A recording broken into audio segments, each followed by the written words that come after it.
Good morning, everyone. Today we will learn preposition.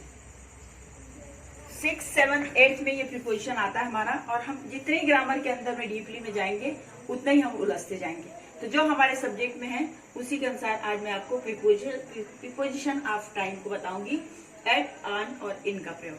अब आप देखेंगे ये मेरे हाथ में ये कैलेंडर है, ये वॉच है, घड़ी है, वॉल वॉच, और ये बॉल। अब इस बॉल, कैलेंडर और घड़ी से मैं आपको प्रीपोजिशन बताऊंगी। बाद में हम ये सेंटेंस देखेंगे। पहले हम घड़ी को देखते हैं। घड़ी का समय जहां भी आता है वहां पे हमको एट प्रीपोजिशन का प्रयोग करते हैं। जहां पर भी घड़ी का समय आएगा वहां एट प्रीपोजिशन लगाएंगे।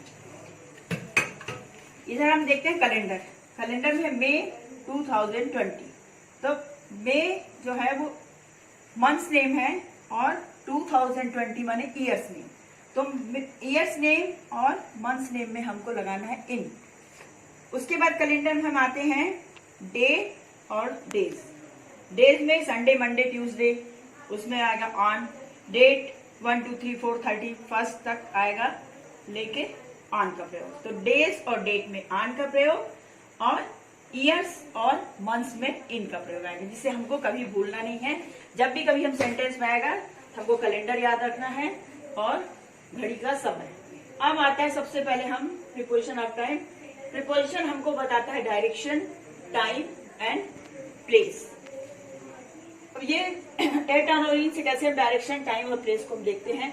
ऐसा शब्द जो किसी नाउन या प्रोनाउन का दूसरे पार्ट ऑफ सेंटेंस से संबंध बताता है वो होता है प्रीपोजिशन। ऑन का प्रयोग आपको बता रही हूँ। ऑन, यदि ये बॉल टेबल के ऊपर रखी है तो the ball is on the table. ये खुला हुआ सरफेस है और कोई भी ऑब्जेक्ट यदि किसी दूसरे ऑब्जेक्ट पर रखा हुआ हो और उसको स्पर्श करता हो तो वहां पर ऑन का प्रयोग होता है।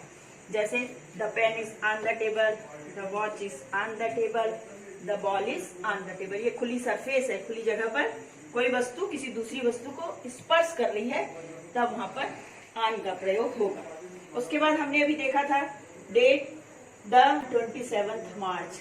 यहाँ पर आ गया डेट। डेट में हमको लिखना है, जहां पर भी डेट आएगा आंख बंद करके हमको ऑन का प्रयोग कर देना है। एक बात और याद रखना है, कभी भी हम किसी भी सेंटेंस को हिंदी के हिसाब से नहीं पढ़ेंगे ग्रामर में।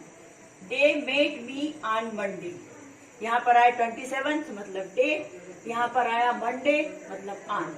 तो I was born on 27 March, date में लग गया। They met me on Monday, Monday के आगे लग गया, संडे, मंडे, ट्यूसडे, वेडनेसडे जो भी आएगा। He is on the phone. किसी भी डिवाइस पर यदि काम करते हैं तब भी वहां पर ऑन का प्रयोग होता है। अब हमको देखना है घड़ी। घड़ी का समय बताने के लिए एट का प्रयोग जो होता है, घड़ी का समय बताने के लिए किसी पर्टिकुलर स्थान को लोकेशन बताता है एट। उसके बाद ये जो छोटी शहरों के नाम पर भी एट आता है।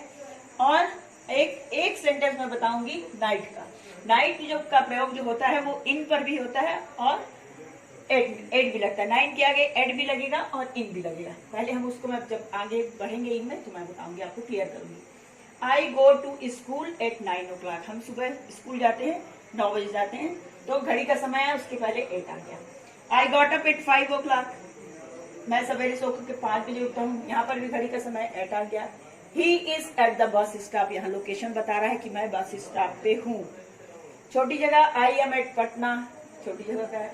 यहाँ पर ये बात ध्यान देने वाली बात है, dogs bark at night. General sentence में एट का प्रयोग होता है नाइट में, और यदि कोई पर्टिकुलर नाइट होगा, कोई विशेष नाइट होगा, वहां पर इन का प्रयोग होता है। जैसे मैं यहाँ नीचे लिखूं, I couldn't sleep in the night. मैं आज रात नहीं सो सकी, तो ये विशेष रात्रि थी इसलिए यहाँ पर इन का प्रयोग। तो इन का प्रयोग अकॉर्डिंग टू सेंटेंस हमको करना है। फिर आता है इन का प्रयोग। इधर हम देखते हैं घिरी हुई जगह। किसी हम घिरी हुई जगह पर हैं तो वहां पर इन का प्रयोग करेंगे। I am in the classroom, I am having my food in the office. Office भी घिरी हुई जगह है, क्लासरूम भी घिरी हुई जगह है, इसलिए वहां पर इन का प्रयोग हुआ। The frog is in the well. कुएं के अंदर मेढक है, वो भी घिरी हुई जगह है। अब हम कैलेंडर पे आ जाते हैं। वहां पर था ईयर्स नेम और मंथ्स नेम में। I was born on 1963।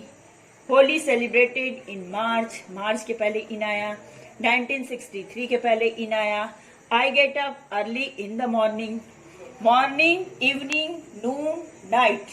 इनका प्रयोग आएगा। नाइट के लिए बस याद रखना है कि एट भी आता है, जनरल सेंटेंस में एट आएगा, और कोई पर्टिकुलर नाइट होगा उसके लिए इनका प्रयोग होगा। तो और सीजन्स नेम में भी इनका प्रयोग होता है, बड़े शहरों के नाम में भी इनका प्रयोग होगा। I couldn't sleep in the night, हो गया नाइट। अब हमको बच्चों देखना है कि ये होमवर्क है हमारे लिए। अब ये होमवर्क में क्या करना है, 1963 लिखा, अब अपन पूरी सेंटेंस नहीं देखते। 1963 लिखा है मतलब हमको फिर कैलेंडर याद रखना है कि कैलेंडर में अगर ईयर दिया है तो वहां पर इन आएगा। सितंबर मंथ है इसलिए वहां पर इन आएगा।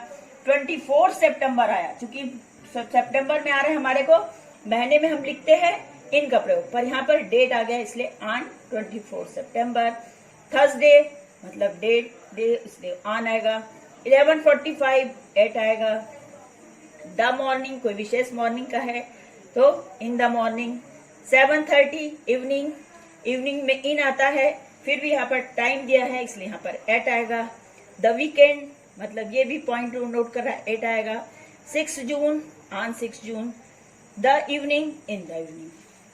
ग्रामर हमारा इतना ही हुआ। अगली बार मैं आपको बताऊंगी ऑन टू और इन टू का प्रयोग। Thank you.